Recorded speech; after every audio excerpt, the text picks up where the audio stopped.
I was today years old when I learned how to add a watermark to my photos using the camera on my Samsung phone.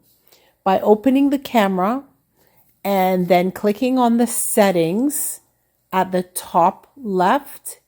Once you're in settings, you will see something called watermark.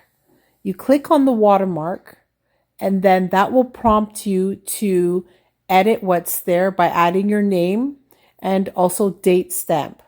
Keep in mind that once you've added a watermark to your photos, you cannot go back and change that unless you go back into the settings and remove it. So all your photos will now have a watermark meaning whatever you named that watermark.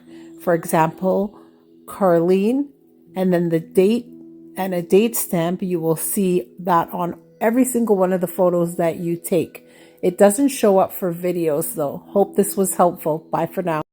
Here is an example of what that watermark looks like.